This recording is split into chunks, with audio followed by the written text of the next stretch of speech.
Alam nyo na ba? Alam nyo na ba yung nangyayari sa presidente ng Canada? Alam nyo na? Nako. Balita ko kasi nag-resign na itong presidente ng Canada. Ito ho. Ayan. Ay, Prime Minister para, sorry ha. Prime Minister ng Canada. Nag-resign na.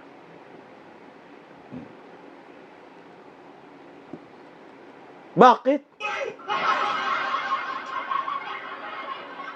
Bago ito mag-resign, nakipag-shake hands kay Zelensky. At ang mga chismis, lahat daw ng kinamayan ni Zelensky ng Ukraine ay nagre-resign. Prime Minister, Presidente, nagre-resign. Ito yung pinaka-latest Prime Minister ng Canada. Nabalitaan nyo to? Bago riyan ho, meron din siyang mga kinamayan. Parang sumpa na. Lahat ng kinamayan ni Zelensky, tanggal na sa pagka-presidente at pagiging prime minister. Kaya siguro si Donald Trump hindi ito pinatawag. Baka masama sa sumpa. Bago po yung prime minister ng Canada, may nauna. Ito. Arigito. Japan Prime Minister resign pagkatapos makipagkamay si Zelensky. Yung nasundan nito, ito. Sabi ni Ter, yes, biglang nag-resign. No, di ba? Di mo alam bakit nag-resign eh. Merong sumpa talaga ito. Ang sunod nito nag-resign, ayan. Impeach talaga. Presidente ng South Korea. Kinamayan din. Kinamayan din ni Zelensky. Ayan, impeach na siya. So yung latest, ito ngayon, yung Prime Minister ng Canada, resign man na yan. Resign siya. Yung malalang sumpa doon sa South Korea, impeach. Na-impeach. Pero yung sumpa ng Canada at saka yung sa Japan, resign lang naman ito. Sino yung susunod? Sino yung susunod? Pumunta man yan si Zelensky sa Pilipinas. Hinanap niya yung sunod na mabiktima ng kanyang sumpa.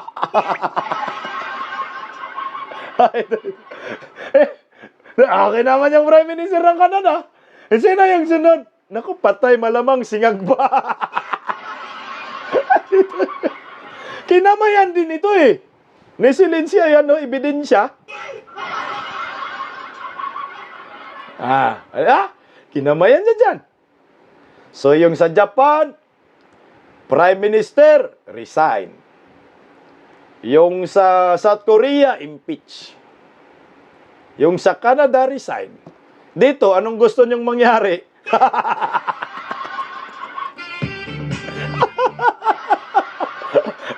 Anong lang naman ako?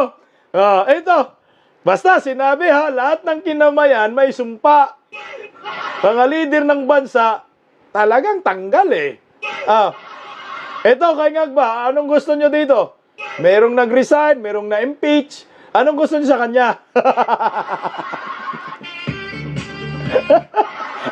Wala akong sinabi. Kasi kinamayan man din yan. Sabi ng manghuhula, talagang meron daw talagang sumpa ba? Impeach o... Resign. Anong gusto nyo? Kasi may nag-resign, may impeach. Anong bagay kay Da Junior? Ako, makang hindi bagay kay Da Junior yung resign para sa akin. Tsaka hindi rin bagay kay Da Junior yung impeachment.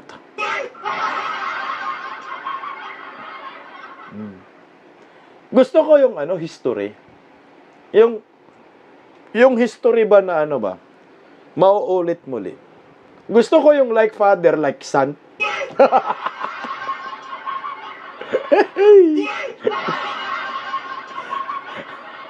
Pwede ba yun? Kasi, merong resign, merong impeach. Gusto ko maulit muli yung sa tatay niya.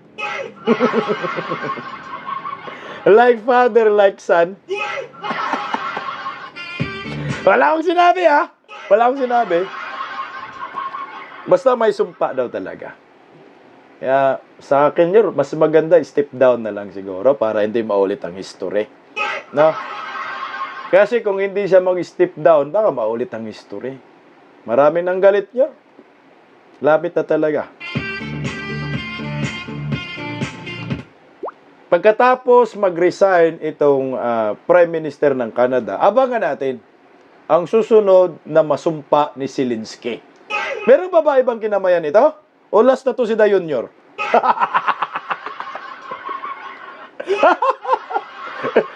Tanong ko lang. Meron pa bang ibang kinamayan dito? O last na si Da Junior? Oh, titigil na yung sumpa dyan.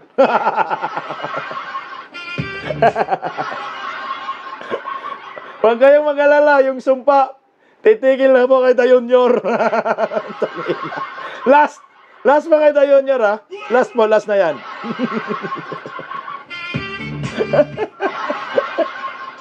Yeah, words. Buang, ha?